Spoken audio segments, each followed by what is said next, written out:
Assalamualaikum warahmatullahi wabarakatuh. Perkenalkan, nama saya Latif Muhtadi, guru Akidah Akhlak.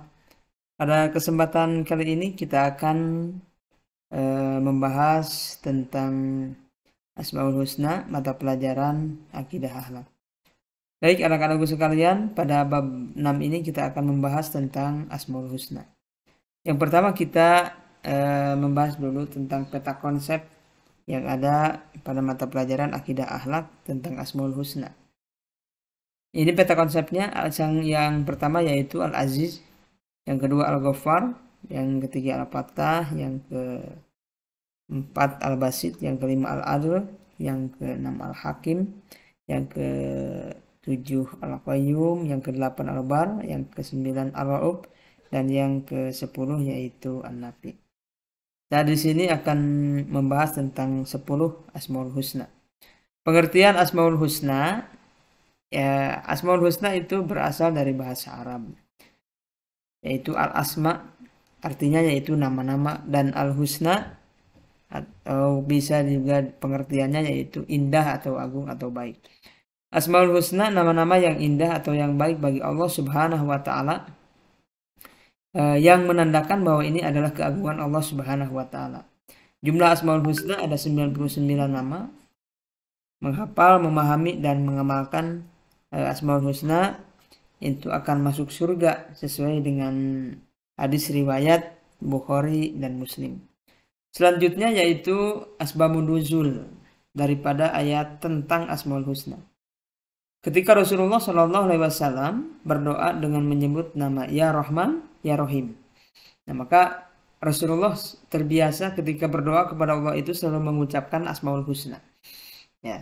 Terus yang kedua yaitu orang yang mengira bahwa Nabi Muhammad SAW memiliki dua Tuhan, bahkan lebih, yang diturunkan dalam surat Al-Isra ayat 110. Ini adalah tentang bantahan orang-orang mengira bahwa Rasulullah itu memiliki dua Tuhan. Terus yang selanjutnya orang musyrik mengira bahwa yang Rahman itu adalah nama orang Yamamah. Nah, hal ini juga tidak benar. Terus ayat yang menerangkan tentang Asmaul Husna itu terdapat dalam QS Al-A'raf ayat 180. Selanjutnya yaitu pengertian Asmaul Husna. Yang pertama adalah Al-Aziz, yang maha perkasa. Nah, Al-Aziz ini adalah segala sesuatu takluk dan tunduk kepada Allah Subhanahu wa Ta'ala. Jadi tidak ada perintah kecuali adalah perintah Allah. Ketika Allah kun fayakun, maka jadi. Maka ketika Allah suruh menundukkan seluruh alam semesta ini, maka Allah lah yang mengendalikan. Makanya Allah memiliki sifat Al-Aziz, yaitu yang maha perkasa. Selanjutnya Allah Subhanahu wa Ta'ala maha perkasa, tidak ada yang mampu mengalahkan Allah Subhanahu wa Ta'ala. Yang selanjutnya yaitu Allah Subhanahu wa Ta'ala maha perkasa. Manusia dan makhluk lainnya adalah manusia yang lemah. Nah, ayat yang menerangkan Al-Aziz ini terdapat dalam surat Al-Jumu'ah ayat 1. Selanjutnya yaitu pengertian 10 Asmaul Husna. Al-Ghaffar, yang maha pengampun. Allah Subhanahu wa Ta'ala maha pengampun segala dosa hambanya yang bertaubat. Maka ketika seseorang bertaubat itu Allah akan mengampuninya. Ada suatu taubat yang tidak bisa diterima oleh Allah Subhanahu wa Ta'ala, yaitu dosa syirik, menduakan Allah.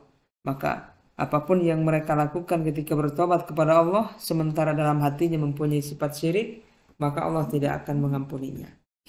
Yang selanjutnya yaitu Allah Subhanahu wa Ta'ala mencintai hambanya yang bertaubat dan yang berusaha menyucikan diri dari dosa.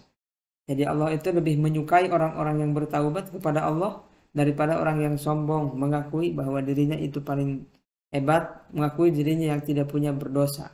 Maka orang yang sangat dicintai oleh Allah itu adalah orang yang selalu bertobat kepada Allah. Nah, ayat yang menerangkan tentang Al-Ghaffar ini adalah surat At-Toha ayat 82. Selanjutnya pengertian 10 Asmaul Husna, yang selanjutnya yaitu Al-Fattah. Apa itu Al-Fattah? Al-Fattah yaitu yang maha memberi keputusan. Allah Subhanahu wa Ta'ala memberi keputusan terbaik untuk seluruh hambanya. Manusia hanya mampu merencanakan, akan tetapi Allah lah yang memberi keputusan dan solusi terbaik. Makanya kita jangan putus-putus untuk mengharap ridho Allah Subhanahu wa Ta'ala, untuk berdoa kepada Allah Subhanahu wa Ta'ala, dengan segala keputusan yang Allah berikan kepada kita adalah keputusan dan solusi terbaik. Nah, ayat yang menerangkan Al-Fatah ini terdapat dalam QS Saba ayat 26. Selanjutnya yaitu Al-Basit. Al-Basit yaitu yang maha melapangkan rizki. Allah Subhanahu wa Ta'ala melapangkan rizki setiap hambanya, yang baik, beriman ataupun tidak beriman. Maka disinilah bentuk melapangkan keadilan Allah Subhanahu wa Ta'ala. Dalam ayat basmalah diceritakan bahwa dilapangkan bahwa Allah itu mempunyai sifat Rahman Rahim. Maka Rahman Rahim itu adalah sifat Allah yang memberikan rizki, yang memberikan kebaikan kepada seluruh umat manusia, baik itu orang yang beriman ataupun orang yang tidak beriman. Nah, rizki ini merupakan salah satu rahasia Allah. Kita hanya bisa berusaha, akan tetapi Allah lah yang akan menjamin rizki kita. Kita wajibnya hanya berikhtiar, akan tetapi yang menentukan memberikan rizki itu hanyalah Allah Subhanahu wa Ta'ala. Terus yang selanjutnya yang menerangkan tentang Al-Basit ini terdapat dalam surat Ar-Ra'd ayat 26. Selanjutnya dari 10 sifat Asmaul Husna itu yang selanjutnya yaitu Al-Adl. Al-Adl itu yang maha adil. Allah Subhanahu wa Ta'ala maha adil. Keadilan Allah itu bersifat final dan tidak sama dengan keadilan manusia. Maka Allah lah yang mempunyai keadilan yang hakiki. Manusia tidak bisa melebihi keadilan yang Allah bersifat maha adil tersebut.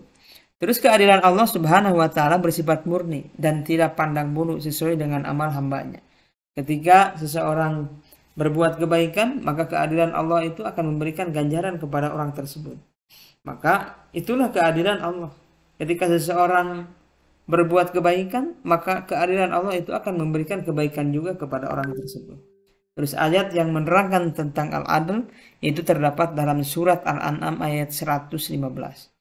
Yang selanjutnya yaitu Al-Hakim, yang maha bijaksana. Allah Subhanahu wa Ta'ala maha bijaksana dalam segala hal. Keputusan Allah itu adalah selalu yang bijaksana, berbeda dengan keputusan manusia. Nah, keputusan manusia itu kadang-kadang berbeda-beda. Pandang bulu dan melihat manusia itu kalau misalkan keadilan itu kadang-kadang pandang bulu, kadang-kadang melihat siapa, apakah saudara ataupun siapapun, kadang-kadang manusia itu melihat ke arah sana. Nah, surga dan neraka ini merupakan bukti kebijaksanaan Allah Subhanahu wa Ta'ala bagi manusia. Orang yang berbuat kebaikan, maka Allah akan berikan dia kebijaksanaan, yaitu orang tersebut akan masuk ke dalam surga.